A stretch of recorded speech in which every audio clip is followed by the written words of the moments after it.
Francesco, are you okay being recorded? Yes. Okay. Recording in progress.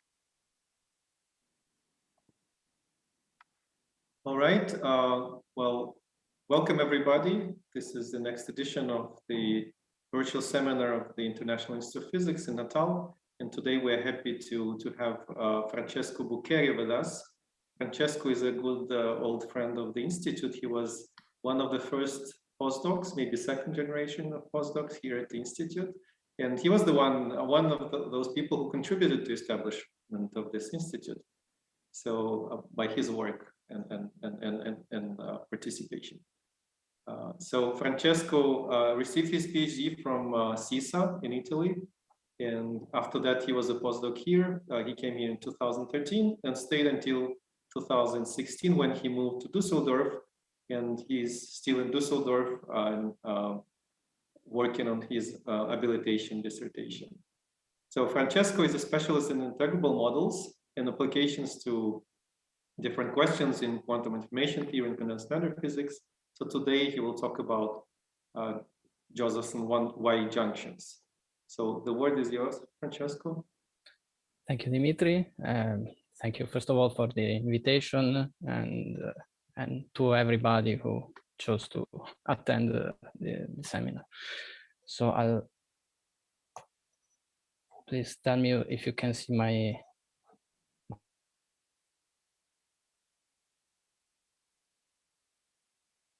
screen. Yes, it's perfect. As you can see, the title is Heat Transport in a Topological Y-junction, which is somehow a line of research that I started in the International Institute of Physics some years ago. As you can see, yeah, when he did, me and Pasquale Sodano were there. Pasquale Sodano is also a collaborator in this work, and the others are Domenico Giuliano and Andrea Nava from University of Calabria, which is the big toe of the boot in Italy, and Reinhold Egger, who is the head of the institute here in Heinrich Heine University in Düsseldorf. So this is the outline of my talk. First of all, I expect that most of you know or more or less expect most of the things that I'm going to say, so I apologize because I know I'm talking to experts. So this is the outline. I will introduce briefly some basics of heat transport and the Wiedemann-Franz law. I will then give a brief introduction to Majorana fermions in condensed matter, really essential, and to a particular Y-junction, which is called the topological Kondo model. I will show that at a low temperature, the Wiedemann-Franz law is violated non-trivially in a sense that we will specify in the topological Kondo model, and I will, in the end, generalize a bit our results to a more general Y-junctions. Okay, so let's start. First of all, of course, we imagine to be able, so we have a system and which can be connected to reservoirs, and we imagine to be able to tune independently the equilibrium distribution of the different reservoirs, in particular the temperature and the voltage bias of the different parts. In this situation, there will be excitation which carry around energy. Some of them are carry around also charge, like electrons, or collective excitations like plasmons and so on, and neutral excitations like phonons or photons, which do not carry heat but not charge. So I will focus in this work on the first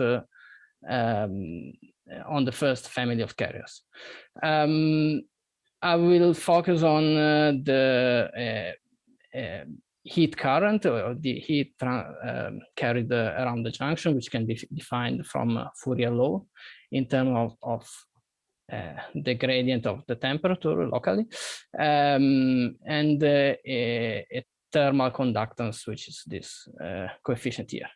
In practice, actually, we will not have a local thermalization mechanism in our system. The transport will be completely ballistic, so a more convenient operative definition of heat current is obtained by looking at the rate of change of the temperature of a reservoir as a response to heating one other reservoir, for instance.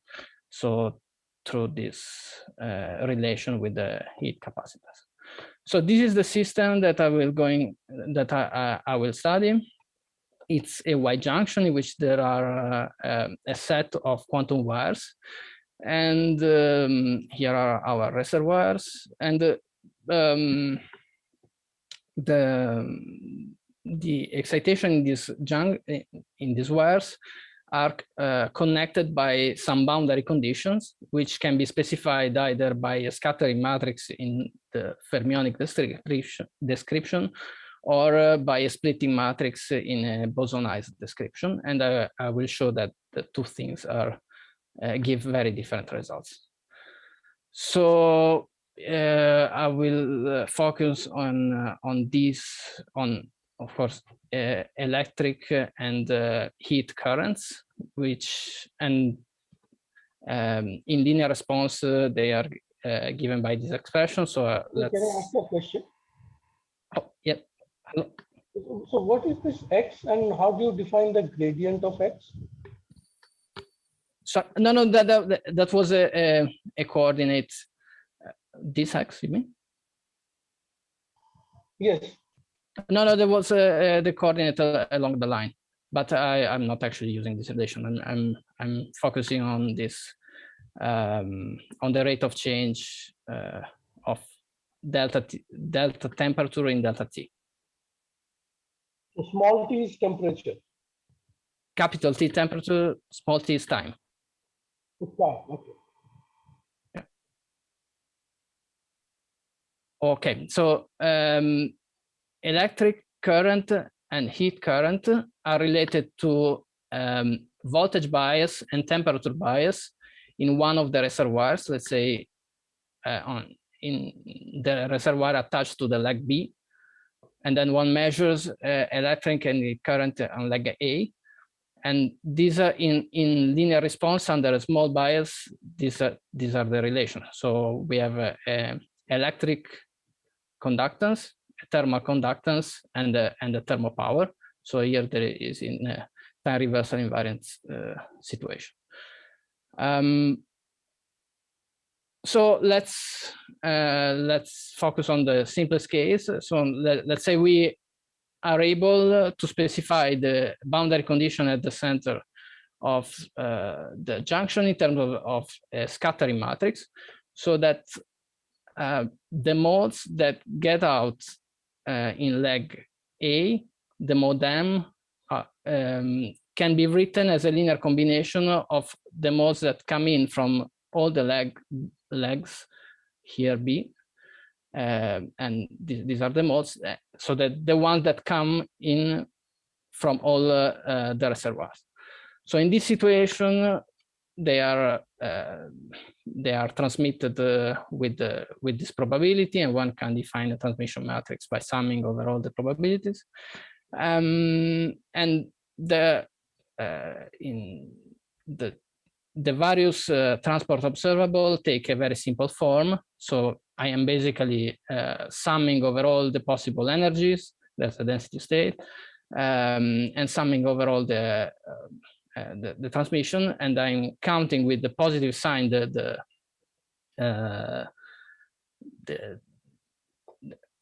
electrons that come in from all the other reservoirs here, and with negative signs the electrons that go into the junction from leg A. So this is the simpler expression, and that's for charge. Of course, I can do the same trick for energy and for heat. One, of course, has to remind that if one takes out a hot electron from a reservoir, then the temperature will decrease. But if one takes out a cold electron, the temperature will actually increase. So that's this shift here. In this situation, and this is a very a very old result. If one goes at very low temperature, a remarkable relation between the charge and the thermal conductance is solved. This is called the Wiedemann-Franz law. In fact, only the degrees of freedom close to the chemical potential will contribute, and one obtains a simple form for the electric and thermal conductance. And the Wiedemann-Franz law states that this ratio for any pair of legs A and B is the same. And in particular, this is called the Lorentz ratio. And in particular, it is equal to the Lorentz number, which is this quantity. It was first observed experimentally in the 19th century. And what we have learned just now is that whenever I can describe the fixed point of my junction in terms of a scattering matrix for the fermionic degrees of freedom, the Wiedemann-Franz law will hold. This is just a trivial consequence of the fact that what carries energy and what carries charge is the same thing, the electrons. Now,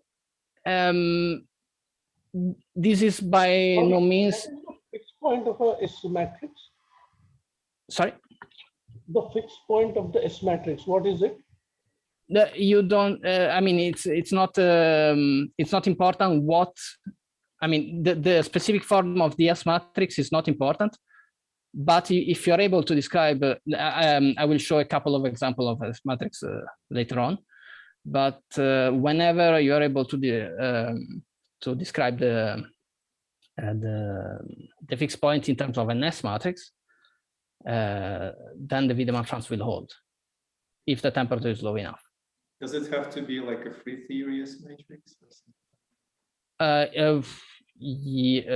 Yes. So there are, well, it's actually constrained. I mean, in practice, there will be like the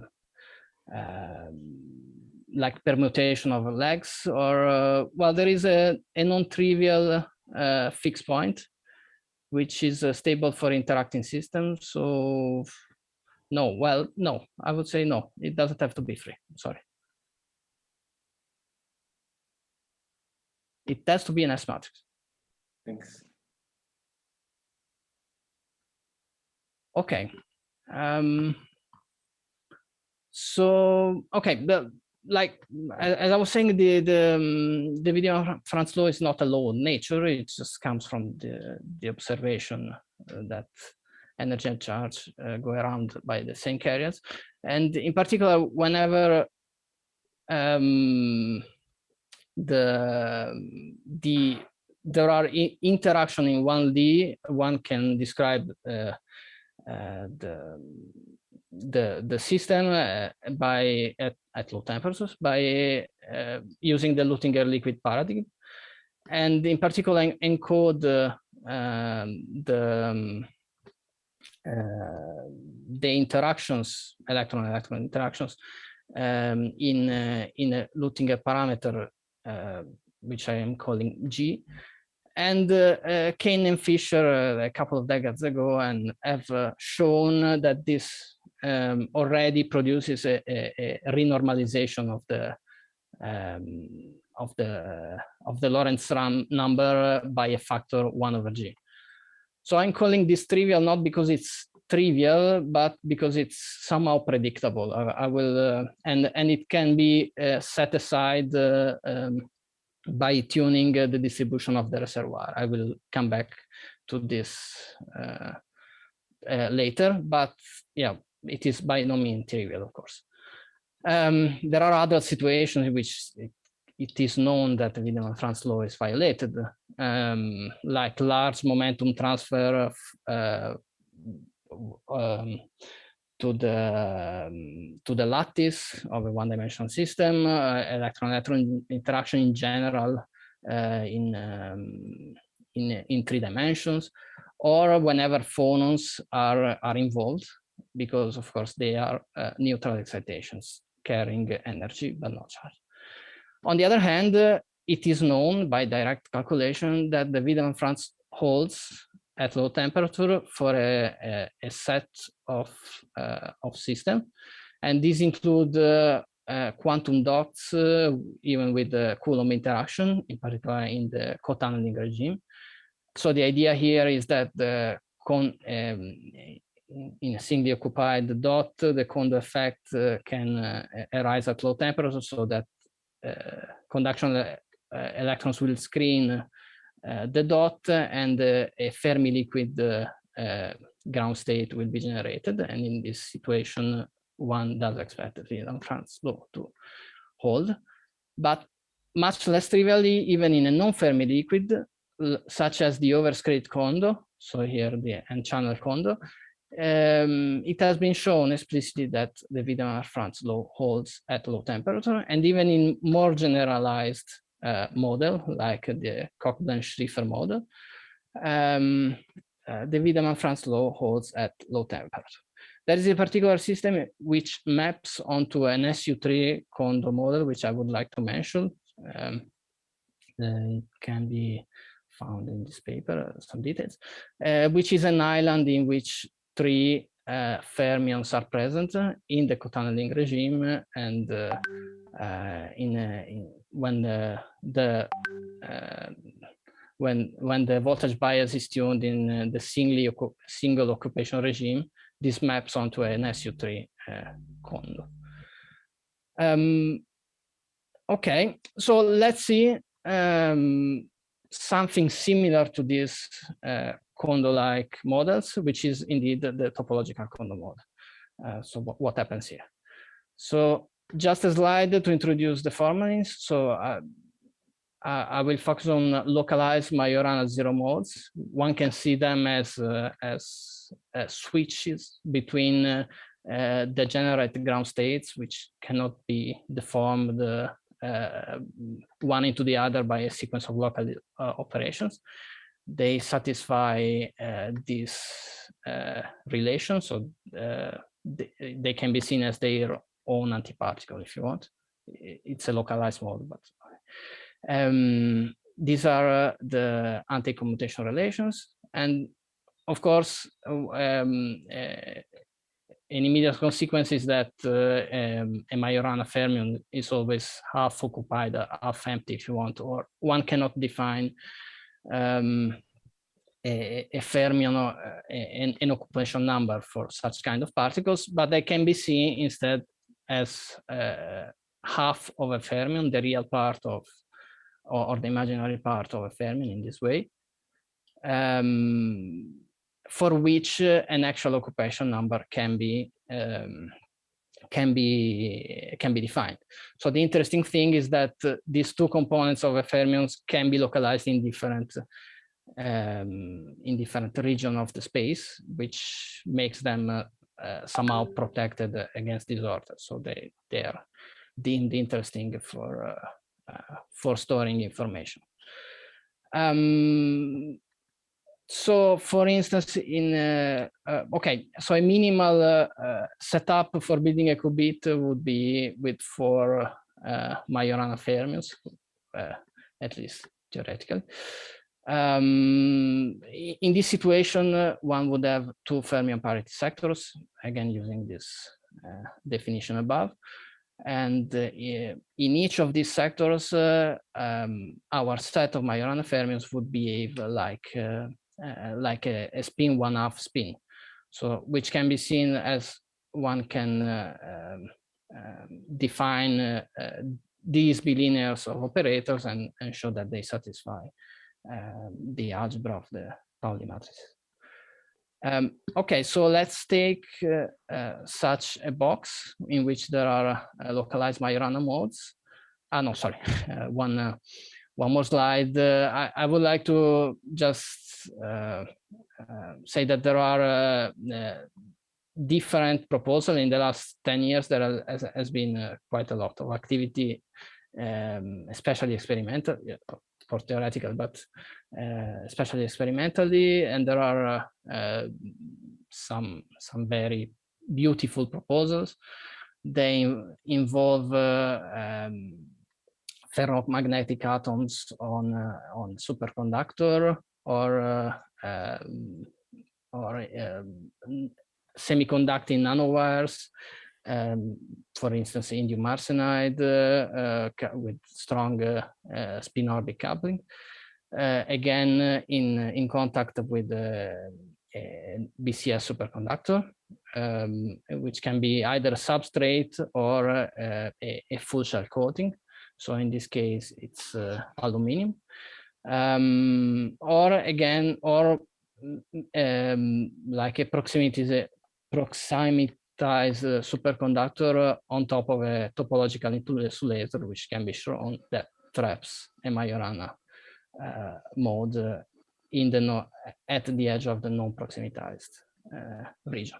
So these are only examples of what people thinks about how people try to realize Majorana modes in convex matter.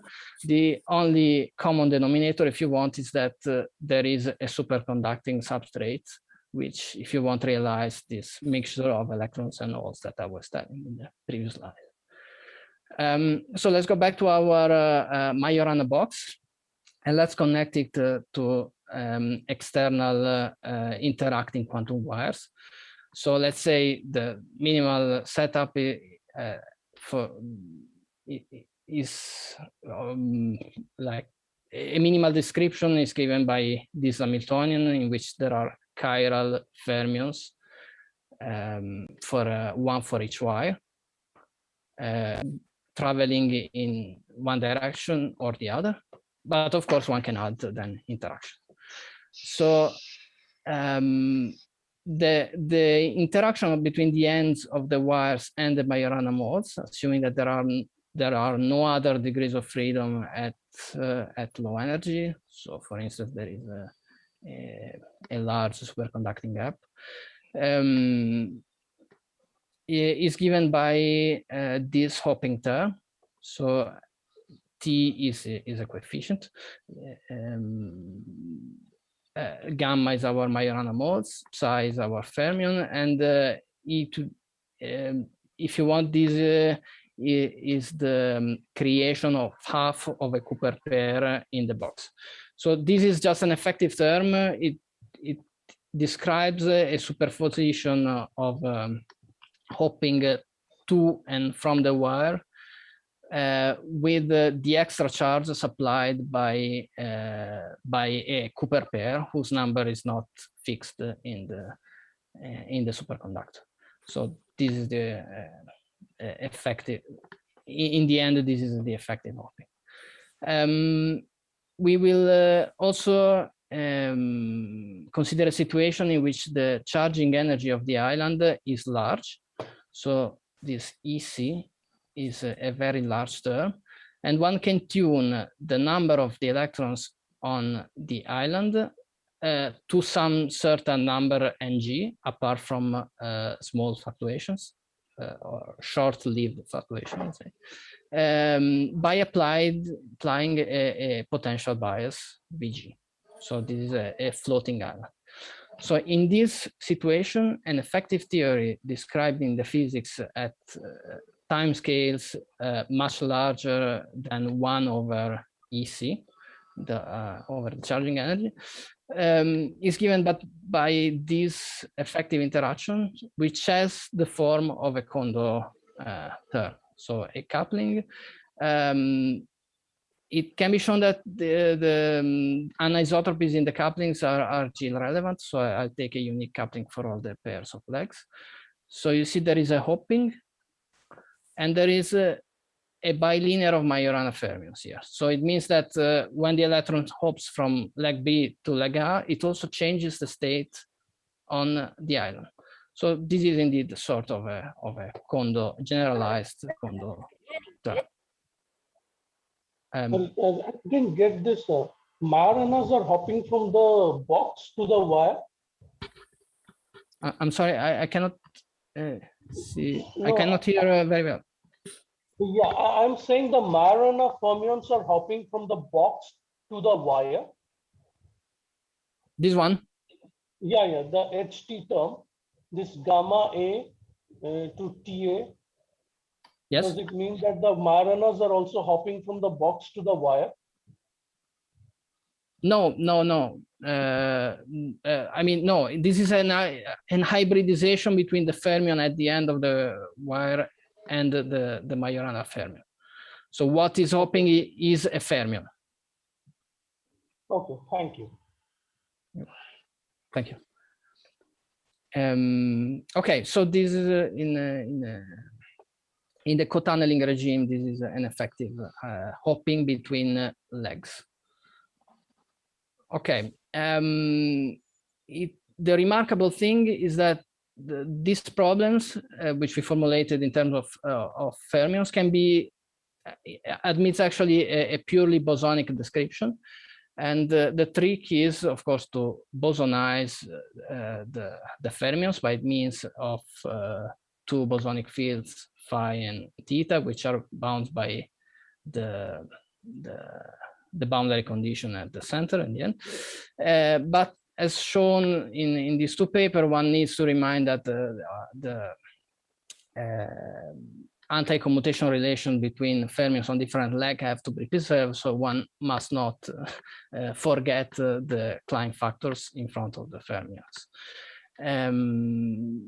So summing up, one can, like with a long story short, one can reformulate the whole problem in terms of bosons. In particular, this is the effective Hamiltonian for an interacting quantum wire, and here appears the Luttinger parameter that I was telling you about before. And the boundary conditions are formulated in terms of the chiral combinations, and in particular, and in terms of a splitting matrix, which again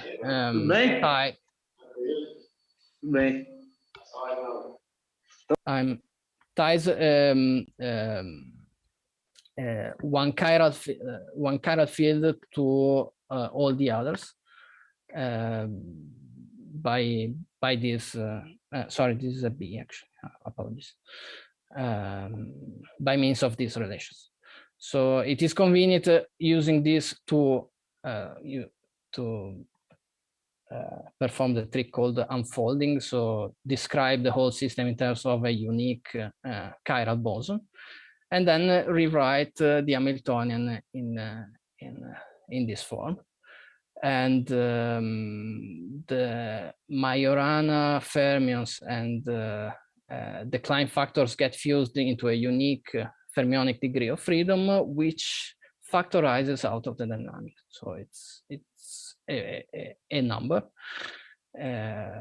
so that the Kondo interaction can be rewritten in terms of this, in terms of in this purely bosonic form. So this is the phase diagrams as a non-trivial strong coupling fixed point, even for moderate. So for strong interaction, this is the same strong coupling fixed point, which would be in a junction without Majorana fermion, so let's say in this region. But for moderate attractive interaction, and even in a region of repulsive interaction, there is a stable strong coupling fixed point, which will be of importance in the following. But okay, let's stay on general without specifying the boundary condition for the moment. And of course, in this bosonic description, one can define the charge and energy density from the continuity equations. For the two, one defines an electric current and a thermal current. And you see that the splitting matrix always appears. Okay, let's stay at weak coupling. So let's start from open boundary condition and treat the effective hopping as a perturbation. So this is okay. So this is a small potential bias coupled to the charge density, or we can apply a small temperature bias, which basically is equivalent to coupling to the energy density, but in practice it modifies the way in which we compute the expectation values of the chiral excitations. So the result that one obtains is that everything depends on some effective coupling in which the dimension of the perturbation of the perturbing operator appear. So as you can see, this is for G larger than 1, we cannot take this T to 0 because our we immediately exit the regime of the perturbation theory. But so this applies as a high temperature calculation. The conduct that it's because, of course, the fixed point is unstable and we need to go to the strong coupling description. Anyway, the perturbative conductance has this form, and in particular, the thermal conductance is proportional to the electric conductance via this function. It has this expression, okay, it's in terms of an integral, and one can show analytically that for G equal 1, this is equal to 1. So I call this a trivial violation of the Wiedemann-Franz law because it only arises from the interaction in the wires. In particular, one has to notice that this violation can be set aside by tuning the distribution of the reservoirs. In particular, one common trick to model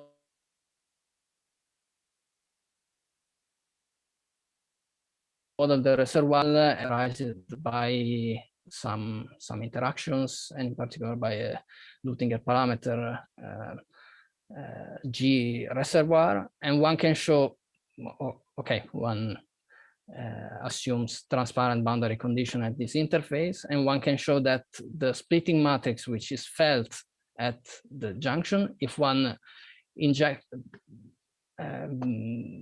is the one of the reservoirs, which is a consequence of the fact that one controls the temperature and the voltage in the reservoirs and measures the temperature and the voltage in another reservoirs. So basically, if one chooses Fermi liquid distribution in the reservoirs, then one will not see a violation of the Wiedemann-Franz law at the weak coupling fixed point. So that's why I'm calling it trivial, even if it's not trivial at all. So this is a small adaptation to the system of some reasoning which can be found in these references. Okay, but I promised you a non-trivial violation of the Wiedemann-Franz law in this model. So we go to strong coupling, to the strong coupling fixed point. In particular, okay, so just to give you an idea, one rewrites, it is customary in this junction to reshuffle the bosonic modes, and one can show that there is one can write the Kondo interaction in terms of a potential for these two combination of the fields. And in particular, the strong coupling fixed point is described by the combination localizing in one minima of the potential. It is stable whenever the instantons contribution which bring from one side, from one minimum to another are irrelevant. So if the potential is wide enough, and which is indeed the case for G larger than 3/4. So this is the splitting matrix at strong coupling as computed in this paper, and in particular from our from the discussion before, we can immediately compute the electric and thermal conductances at the strong coupling fixed point, at the low temperature fixed point of the topological Kondo model. We find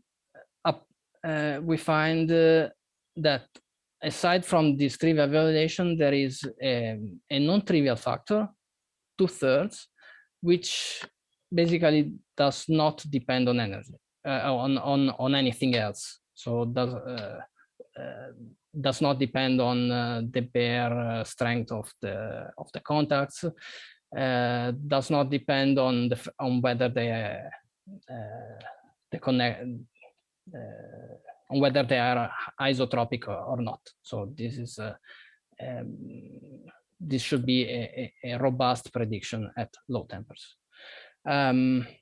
Okay, the correction are given by the dimension of the leading irrelevant operator at this fixed point and have these forms. So they are like 2/3 and 5/3 if you take Fermi liquid reservoirs for the temperature. How can we see this? Of course, the fixed point does not allow a simple description in terms of an S matrix. That's why this argument is a sort of end wavy, but anyway, we borrow from Nayak, Fisher, and Lin this description of the fixed point in terms of a multi-particle process. So this is the splitting matrix. Of course, we cannot think that 2/3 of an electron get transmitted. We should think in terms of multi-particle scattering. So like 3 electrons coming in, of this 1 comes out as a whole, and then 2 are transmitted to the other legs democratically. So this is a sort of description. And if you want, out of 3 electrons, 2 of them pass unscattered, while 1 in 3 gets reflected. So if you want, this is a sort of intuitive explanation of this factor 2/3. But I would also like to point out that there is a superconductor involved, and at the interface between a normal metal and a superconductor, one expects paradigmatically the violation of the Wiedemann-Franz law, in that whenever Andreev reflection is present, like an electron bounces back as a whole, which means that it does not transmit energy. On the other hand, a Cooper pair is created, so charge is transmitted. So if you want, this is the strongest possible violation of the Wiedemann-Franz law. So in the presence of a superconducting island without Majorana modes, you would still expect, of course, a violation. And in particular, the coefficients which describe the normal transmission and Andreev reflection at those interface between the various legs, they would determine the Andreev reflection. The particularity, if you want, of this fixed point is that this 2/3 coefficient does not depend on the details of the contacts. So I would say that the violation comes from the normal superconductor interface, but the coefficient is fixed by the Majorana zero modes. There are already some results, which, and the 2 that I'm presenting come from South America, indeed, for transmission through Majorana, a simpler version of Majorana islands, so in which 2 Majorana modes are present. So in the first, by Ramos Andrade et al., they detect in this situation a violation of the Wiedemann-Franz law, which again depends on the details in particular on these contacts. So it's not a universal thing. And another comes from a collaboration in which some friends of the International Institute of Physics are involved. And in particular, they also find a parameter dependent violation in similar system with two interacting Majorana modes. Parameter dependent violation of the Wiedemann-Franz law. So this. What is the reason for the violation here? What is the reason for? For the violation here? For the violation, yeah, okay. So, so the excitation. So this is these are purely numerical works. That's something that they observe. So I would say that it's the interactions between the two Majorans. So you have to rewrite these excitations in terms of the degrees of freedom of the dot and then jump on the other dot. So I would say it's that the reason. But and in the first work, this top one. Yes, this top one is okay. I would say this situation can be the fact that there are two Majoranas is equivalent. It's actually equivalent to one single electron. So it's probably simply a quantum dot in this situation. This situation is a bit less trivial in that you are only coupling to one single Majorana. So again, it can be due to the fact that you have to rewrite the excitation in terms of these degrees of freedom which are present here. But yeah, I would say the way they formulate it is a numerical observation. Okay, thank you. Okay, so we can go ahead and generalize a bit this result to more general boundary conditions. Of course, we have analyzed the topological condo fixed point, but we can, of course, write some more general boundary condition. Here is an example in which charge conservation at the junction is assumed, no interaction in the wires, and Z3 symmetries. And then there is a parametric family of fixed points. They have to be independent of the momentum. They have to be conformal boundary condition, but not all of them are stable, of course.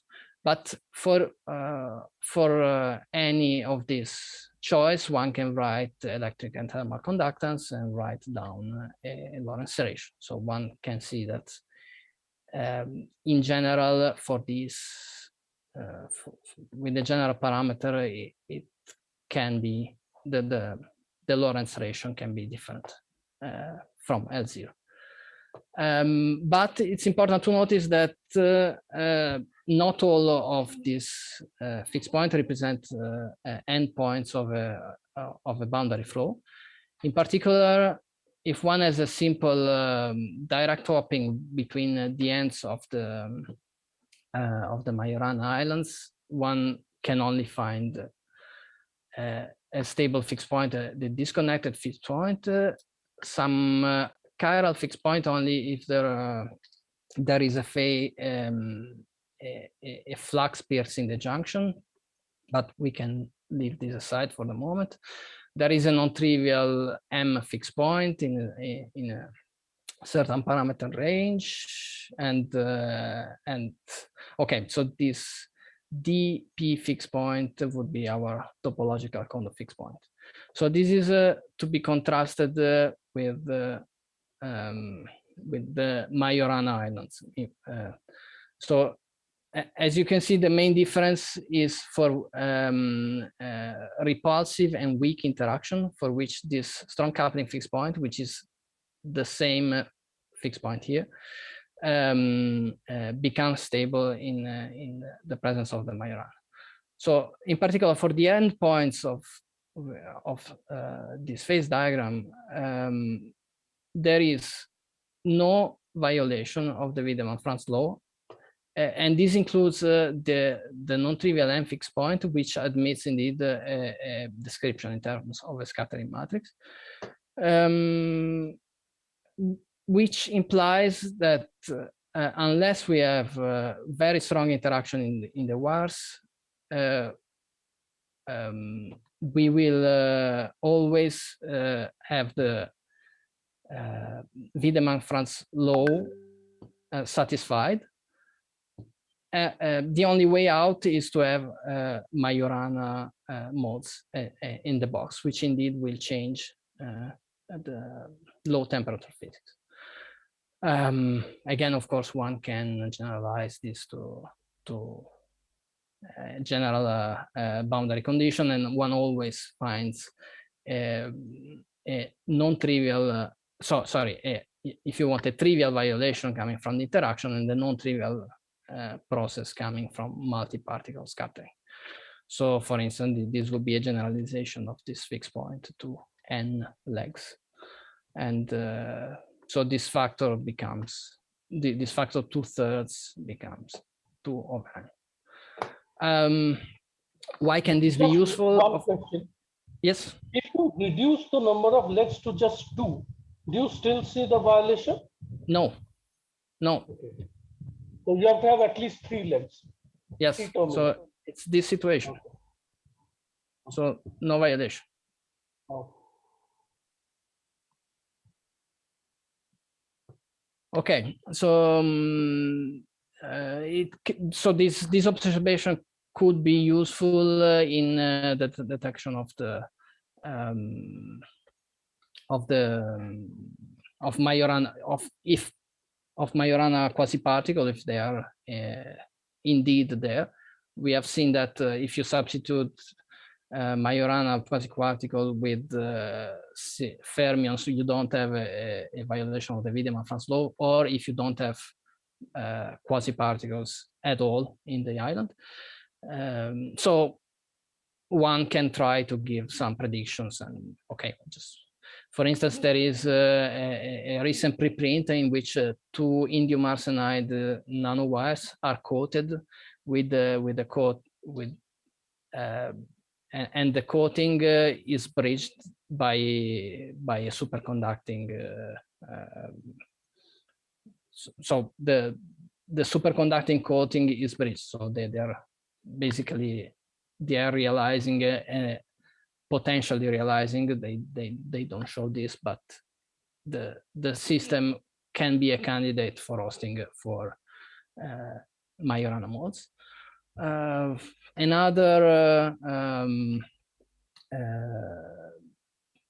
Another platform in this could be useful is called atomic traps, and that we had proposed with Professor Sodano when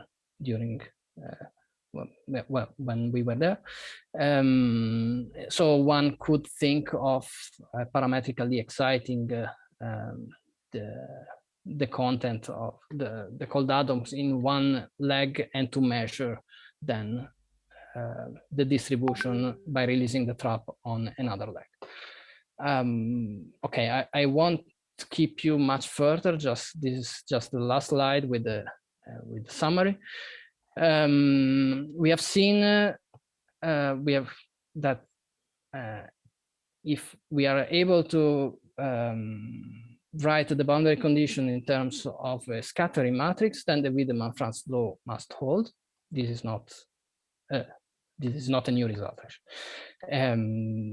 Of course, then that if we write the boundary condition in terms of a splitting matrix, and the splitting matrix has fractional coefficient, then there are two kinds of violations. So a trivial one coming from the interaction in the bulk, and the non-trivial one coming from multi-particle scattering at the junction. We have found a universal renormalization, a robust factor in front of the Lorentz number in the topological condom model at the low temperature fixed point, and we have seen that this could be a proposal for detecting Majorana modes.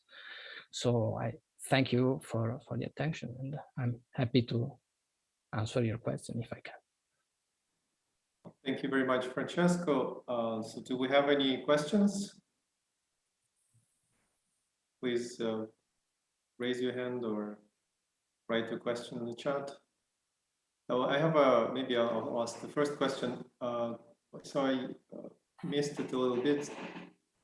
How do you compute this strong coupling point, the Lorentz ratio, Lorentz number in the strong coupling point? Yeah, okay, so this is the bosonic version of the hopping term that I showed you before. So it's purely bosonic because the Majorana here and the Klein factor coming from the bosonization, they get fused together and factorized out of the dynamics. So one is left with the boundary potential in these differences between the chiral fields of the legs. So this boundary potential at strong coupling, so when J goes to infinity, actually involves only two combinations in case of there are three legs. And these two combinations, so the strength of the potential is the height of these dips. So these two combinations localized in this minima. So once one has this minima, the position of this minimum for this combination, one has the splitting matrix basically. Once one has the splitting matrix, then one plugs it into the expression of the currents here and computes the expectation value of the chiral fields according to the temperature of the distribution of the reservoir they come from. So the incoming modes we may have in general different temperatures. So basically one has the expectation value of the current. Yeah, we did a non-equilibrium calculation with the Keldysh applied to this bosonic observables, this bosonic combination. And yeah, so basically one has the expectation values of the currents as a function of the parameters of the reservoirs, because they enter the way one computes the expectation values of the chiral fields. And the general expression is absurdly complicated, but it simplifies when one expands to linear order in the bias. Does this answer? Yeah, thank you. So we also have a question from Rodrigo. Rodrigo, please. Hi. Oh, hi, Francesco. Nice Hey, to talk. Thanks. I was wondering, what about the thermal power in this Y-junction? Is it always trivial somehow, or? Oh, well, no, it's trivial in the charge neutrality case we analyzed, meaning that it's 0. In general, no, it's not trivial at all. And we would like to compute to have these results for a general chemical potential, but so far, I mean, it's more technically challenging, but I think it's an interesting. But you have to break particle Hall symmetry in the wires, yes. Like no yes. linear effect in the liquid liquid. Yeah, okay. exactly, yes. But yeah, so yeah, non-trivial at all, but but interesting, I would say. Do you expect like a universal number, similar, something different number from, let's say, more conventional thermal power? For the sample, yeah. So, can you guess the ratio or something like that, or I mean, is it a simple I question? cannot. You need to you need to do the calculation. I cannot. We had a chat with Pasquale about this, and maybe he can, but I must say I cannot.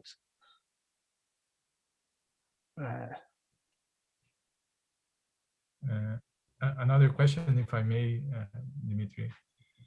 Yes, please. I was wondering about the experiments. What's the situation? Have people measured the like quantum of conductance in these wires, even like in simplest cases? Just sorry, once again, no, I couldn't. Yeah, people. If you take just ordinary filtering liquid wires and measure the thermal conductance, do people see the quantized values, or like are the results as good as for electric transport? Or? So there are good results. There is always the problem of phonons, but so that one has even for yeah, okay. So what I see, what I saw is that one needs a very precise modeling of the interface of the wire with the reservoirs, let's say, and a good model of phonons, and in some cases to gap them out, so like piercing holes in the sample and things like that. I don't really know about the experiments in this. Yeah, in this setting. So how precise they are. Thank you. Any other questions, Francesco? I have maybe a naive one. So this 2/3, after all, is it just a consequence of a system that has this Y-junction and somehow leads? Well, this split matrix, for example, is something if you encode in the theory, it automatically gives you 2/3. No, well, no. I mean, it depends on the splitting matrix. You can have different. I mean, with the splitting matrix, for instance, you can. It's one of the rare examples in which you can define even a fermionic fixed point, if you want. When you have a circulator, a chiral fixed point can be defined by a splitting matrix as well. And there you don't have, of course, these 2/3. The modes are transmitted to the following leg. So it really depends on the details of the splitting matrix. The non-trivial thing is that at low temperature, not all the splitting matrix represent the fixed points of the physical systems.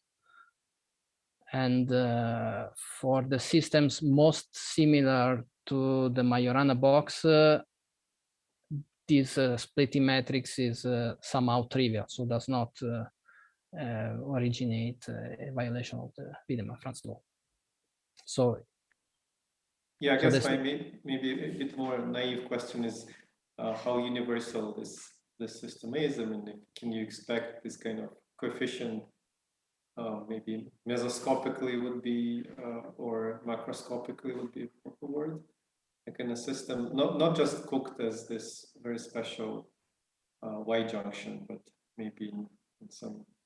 No, so you can expect a violation whenever there is a superconductor involved, but it really depends on the details of the contact. So if you go to some mesoscopic description, I mean, yeah. So in general, I don't expect this 2/3 factor even in a Y-junction. I expect instead those curves as I was showing for the dots with the Majorana on top. So that depends on I don't know, the potential applied to the dots or on the tunneling between the wire and the dot. So no, I don't think it's trivial, these two stars. Okay, thank you very much. So I don't see any new questions. Thank you very much again, Francesco, for Thank you. giving this talk, and thank you everybody for participating. And we have more seminars in the weeks to come. See you all again. Thanks a lot. Bye. Bye. Bye.